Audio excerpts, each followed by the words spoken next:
The flu is hitting Louisiana hard amid some other respiratory viruses. Sabrina Wilson has more on that and what healthcare professionals say you should do. The flu is making its presence known. On this CDC map, Louisiana is shaded a deep red. Well, we're seeing in Louisiana very high levels of flu-like illnesses. In fact, we're one of two states who are at this very high level currently. Teresa Sokol is state epidemiologist. We do not track individual cases of influenza. We use other indicators to monitor both influenza activity and severity. So one of our most important indicators for activity is emergency department visits that are related to influenza-like illness. So we track the percentage of emergency department visits that are attributable to influenza-like illness activity. And right now, that's 7.8% overall.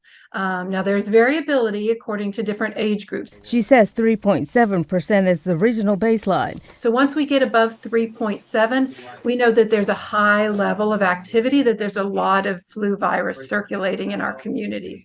So we're definitely there right now. Percent positivity is also relevant. And Louisiana has actually a very high percent positivity, especially compared to the U.S. As of the week ending November 28th, our influenza percent positivity was 19% compared to 6.2% nationally. I asked LSU Health Infectious Diseases specialist Dr. Fred Lopez about the strains of the flu they're seeing. Most of the strains are influenza A strains, specifically H1N1, and it's in the vaccine, so the match is there for this particular strain. A confluence of respiratory viruses during holiday season. So they call it the big three: COVID, flu, and RSV.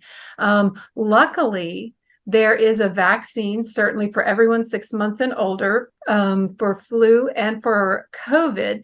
And now, for the first time this year, there are RSV immunizations available to protect people. So there are monoclonal antibodies for infants, and then there are vaccines that are available for people 60 and above, and also for pregnant people between 32 and 36 weeks of pregnancy. That's the best prevention we have, is to vaccinate. And if you're around individuals who might be infected, the best thing you can do is keep your distance.